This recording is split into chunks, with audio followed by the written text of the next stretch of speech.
नमस्कार, वंदे मातरम दोस्तों। आप सभी का हमारे चैनल में हार्दिक स्वागत है। आज के वीडियो में मैं आपके लिए 5 महत्वपूर्ण जानकारियां लेकर आया हूं। आगे बढ़ने से पहले दोस्तों, हमेशा की तरह मैं आपसे निवेदन करता हूं कि यदि आप हमारे चैनल का वीडियो पहली बार देख रहे हैं या अब तक चैनल को सब्सक्राइब नहीं किया है, तो हमारे साथ जुड़े रहने और आपकी जरूरत की भरोसेमंद व प्रामाणिक जानकारियां नियमित रूप से पाने के लिए चैनल को सब्सक्राइब करना न भूलें। तो चलिए अब आगे बढ़ते हैं।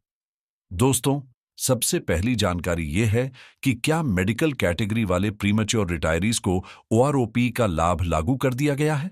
जी हां, कल एक पेंशनर ने मुझसे संपर्क किया।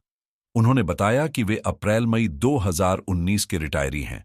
उनका कहना था कि जब जुलाई 2019 से ओआरओपी 2 लागू हुआ था, तब उनकी पेंशन में बढ़ोतरी हुई थी, क्योंकि वे प्रीमैच्योर रिटायरी हैं। लेकिन जब जुलाई 2024 से ओआरओपी लागू हुआ, तो उनकी पेंशन में कोई वृद्धि नहीं हुई। उन्होंने मुझसे पूछा कि क्या यह प्रीमैच्योर रिटायरी होने की वजह से हुआ है कि पहले फायदा मिला और बाद में नहीं मिला। मैंने उन्हें बताया कि ऐसा नहीं होना चाहिए। प्रीमैच्योर रिटायरीज को, खासकर जुलाई 2014 के बाद रिटायर होने वालों को ओआरओपी का लाभ दिया ही नहीं गया है। जब मैंने उस पेंशनर से उनकी पूरी डिटेल्स मांगी, तो पता चला कि वे मेडिकल ग्राउंड पर रिटायर हुए थे। इसका मतलब है कि वे शेप 1 की मेडिकल स्थिति में नहीं थे जब उनका रिटायरमेंट हुआ। जब उन्हें शेल्टर्ड अपॉइंटमेंट के लिए विकल्प दिया गया, तो उन्होंने उसे स्वीकार करने के बजाय अनवीलिंग कर दिया। अनवीलिंग करने की वजह से उनकी सेवा की तारीख समाप्त हो गई और वे रिटायर हो गए। तो दोस्तों, ऐसी स्थिति में उनका रिटायरमेंट प्रीमैच्योर नहीं माना जाएगा, क्योंकि यह अनवीलिंग के निर्णय के तहत हुआ, न कि स्वेच्छा से सेवा छोड़ने के कारण। ऐसे पेंशनर जो मेडिकल ग्राउंड पर रिटायर होते हैं, उन्हें इनवैलिड आउट माना जाता है और इस स्थिति में उन्हें ओआरओपी का लाभ लागू होता है।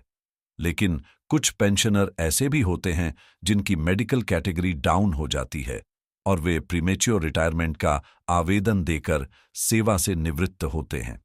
ऐसे मामलों में अगर उनका केस एग्रावेटेड या एट्रीब्यूटेबल होता है, तो उन्हें डिसेबिलिटी एलिमेंट भी दिया जाता है। आजकल प्रीमैच्योर रिटायरीज को भी डिसेबिलिटी एलिमेंट मिलने लगा है, लेकिन वे फिर भी प्रीमैच्योर रिटायरी ही कहलाएंगे, भले ही उन्हें डिसेबिलिटी पेंशन और एलिमेंट का लाभ मिल रहा हो। हालांकि अगर ऐसे पेंशनर जुलाई 2014 के बाद रिटायर हुए हैं, तो उन्हें ओआरओपी का लाभ नहीं मिलेगा, चाहे वे डिसेबिलिटी एलिमेंट ले रहे हों या नहीं, क्योंकि प्रीमैच्योर रिटायरीज को इस अवधि के बाद ओआरओपी का लाभ नहीं दिया गया है। जो पेंशनर शेल्टर्ड अपॉइंटमेंट के दौरान अनवीलिंग करते हैं या जिनके मामले में सीओ कमांडिंग ऑफिसर ने नॉट रिकमेंड कर दिया हो और इसके परिणाम स्वरूप वे पेंशन पर जाते हैं, उन्हें प्रीमैच्योर रिटायरी नहीं माना जाएगा। ऐसे मामलों को इनवैलिड आउट के रूप में गिना जाता है और इन पेंशनर्स को ओआरओपी का लाभ भी लागू होता है। दोस्तों, यही कारण है कि कई पेंशनर्स के बीच इस विषय में कंफ्यूजन बना रहता है। उम्मीद है कि अब यह भ्रम दूर हो गया होगा। जो इनवैलिड आउट केस हैं, वे ओआरओपी के योग्य हैं, जबकि प्रीमैच्योर रिटायरीज, विशेष रूप से जुलाई 2014 के बाद रिटायर होने वाले, ओआरओपी का लाभ नहीं प्राप्त कर सकते। चलिए अब बढ़ते हैं अगली जानकारी की ओर। वाह, एक्शन शुरू हो चुका है और अब हर महीने की पेंशन में 19,388 रुपये की बढ़ोतरी होगी। जी हां दोस्तों, लगभग 1,015 दिन पहले मैंने आपको यह जानकारी दी थी कि एक पेंशनर की पेंशन में 19,388 रुपये की वृद्धि होने जा रही है। अब यह बात रिकॉर्ड ऑफिस द्वारा भी पुष्टि की गई है। रिकॉर्ड ऑफिस ने इस मामले पर एक्शन लेते हुए अब आधिकारिक रूप से एक लेटर जारी कर दिया है। आप सामने इस लेटर को देख सकते हैं, जो 5 जनवरी 2025 का है। इस लेटर में रिकॉर्ड ऑफिस ने सीपीपीसी को स्पष्ट रूप से लिख दिया है कि पेंशनर की पेंशन में वृद्धि की प्रक्रिया पूरी की जानी है। और यदि आप लेटर की हेडिंग देखें, तो उसमें सब कुछ स्पष्ट रूप से लिखा गया है। ओआरओपी 2 7वें वेतन आयोग से संबंधित पूरी जानकारी दर्ज है। अब रिकॉर्ड ऑफिस द्वारा एक्शन लिए जाने के बाद पेंशनर की 19,388 रुपये की पेंशन बढ़ोतरी की प्रक्रिया शुरू हो चुकी है। लेकिन दोस्तों, यह भी ध्यान देने वाली बात है कि ऐसे कई पेंशनर्स हो सकते हैं जिन्हें इसकी जानकारी नहीं है। जो पेंशनर्स सोशल मीडिया से जुड़े हुए हैं, वे इस जानकारी के आधार पर कार्रवाई करवा लेंगे और उनका काम हो जाएगा। लेकिन दूर दराज के इलाकों में रहने वाले, खासकर जो पढ़े लिखे नहीं हैं या फैमिली पेंशनर्स, उनके लिए यह एक बड़ी चुनौती है। ऐसे मामलों में यह जिम्मेदारी पीसीडीए और सीपीपीसी की बनती है कि वे सभी पेंशनर्स की पेंशन की जांच पड़ताल करें और इस प्रकार की बढ़ोतरी स्वचालित रूप से लागू करें। यह सुनिश्चित करना जरूरी है कि किसी भी पात्र पेंशनर को इस लाभ से वंचित न रहना पड़े। चलिए अब बढ़ते हैं अगली जानकारी की ओर। क्या आपको पेंशन आते समय आपके छुट्टी जमा का पूरा पैसा मिला? इसके पीछे क्या कारण है? दोस्तों, सामान्यतः यह देखा गया है कि पेंशन आने पर छुट्टी जमा किया गया पूरा पैसा नहीं मिलता और कुछ राशि कट जाती है। उदाहरण के तौर पर, यदि किसी ने 280 दिन का छुट्टी जमा किया है तो उसे केवल 260 दिन का ही पैसा मिलता है। इसी तरह अगर किसी ने 300 दिन से ज्यादा जमा किया है तो भी उसे केवल 280 या 289 दिन तक का ही पैसा मिलता है। हालांकि यदि आपका जमा 300 दिन से ज्यादा है तो वह पूरा नहीं मिलेगा, केवल 300 दिन तक का ही मिलेगा। यह आज के नियमों के अनुसार है। लेकिन कई मामलों में ऐसा होता है कि जो वास्तविक जमा किया गया है उसका पूरा पैसा भी नहीं मिलता। इसके कारण कई होते हैं। हालांकि ऐसा हो सकता है कि आपका पार्ट ऑर्डर भेजा गया हो, लेकिन रिकॉर्ड ने उसे रिजेक्ट कर दिया हो। आपके पास यह जानकारी हो सकती है कि आपने पार्ट ऑन ऑर्डर भेजा था और आपने अपने कुल दिनों में उतने दिन जोड़ लिए थे, लेकिन वह रिकॉर्ड में अपडेट नहीं हुआ। इस तरह के कई कारण हो सकते हैं। जब आपका एडवांस पेंशन डॉक्यूमेंट भेजा जाता है तो इन सभी ऑब्जर्वेशंस को सुलझा लिया जाता है, लेकिन फिर भी कुछ मामलों में कुछ ऑब्जर्वेशंस बच सकते हैं। खासकर जब आप पेंशन ड्रिल के लिए यूनिट से बाहर निकल चुके होते हैं, उस समय भी कुछ छुट्टी जमा का पार्ट ऑर्डर कर दिया जाता है जो बाद में अपडेट नहीं होता। तो उससे पहले आपका फाइनल इनकैशमेंट का पार्ट ऑर्डर पहले ही हो चुका होता है, और जब तक ये पीछे से यूनिट का पार्ट टू ऑर्डर पहुंचता है तब तक छुट्टी का हिस्सा बच जाता है।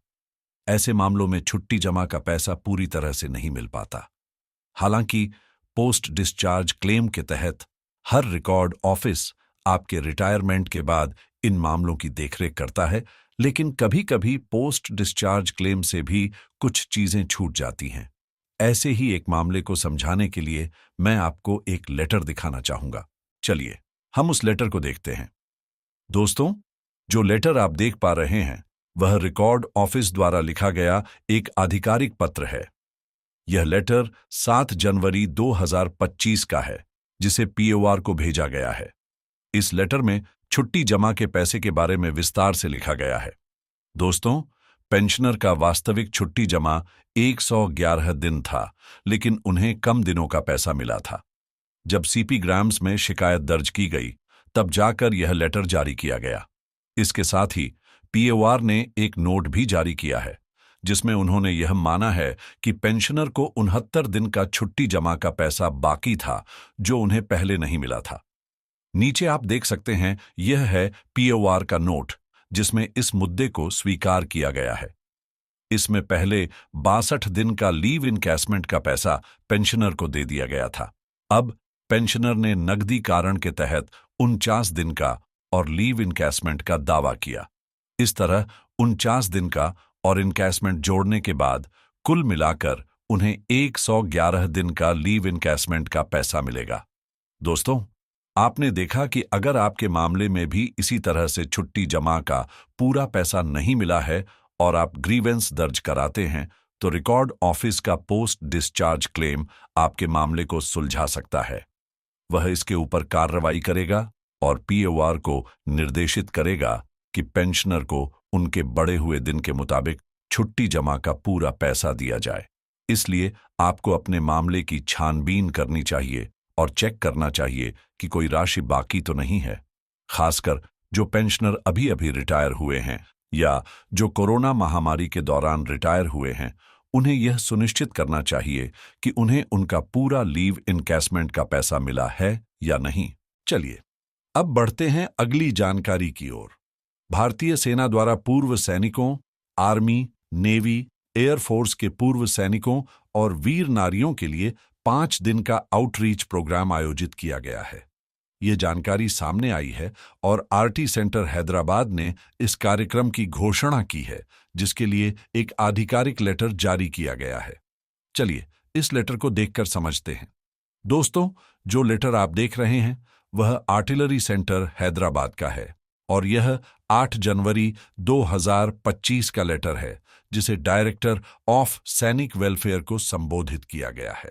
दोस्तों, यह एक आउटरीच प्रोग्राम के बारे में जानकारी देने वाला लेटर है, जिसमें 5 दिवसीय कार्यक्रम की सूचना दी गई है। इस लेटर में लिखा गया है कि ऑल एक्स सर्विसमैन, वीर नारियां और आर्मी, नेवी और एयरफोर्स की विधवाएं सिकंदराबाद और आसपास के जिलों से निमंत्रित हैं कि वे निम्नलिखित इवेंट्स में भाग लें। यानी कि सिकंदराबाद और उसके आसपास के इलाकों से सभी पूर्व सैनिकों और वीर नारियों को इस कार्यक्रम में शामिल होने के लिए बुलाया गया है। जो भी पूर्व सैनिक आर्मी, नेवी या एयरफोर्स से संबंधित हैं, वे इस कार्यक्रम का हिस्सा बन सकते हैं।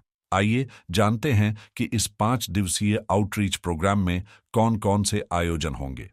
1. 10 जनवरी 2025 आज जॉब फेयर आयोजित किया जाएगा, जहां पूर्व सैनिकों के लिए रोजगार संबंधी अवसर होंगे।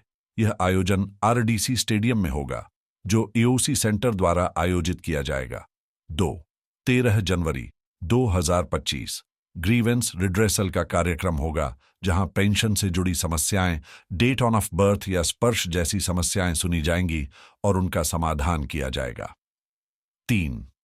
14 जनवरी 2025 आउटरीच लंच का आयोजन किया जाएगा, जो Mukhtiar hall, EOC centre, Secunderabad में होगा।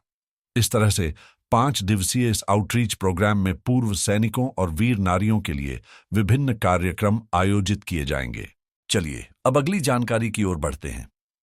18 महीने के डीए एरियर को लेकर संसद में अनुराग ठाकुर का बयान वाला वीडियो इन दिनों वायरल हो रहा है।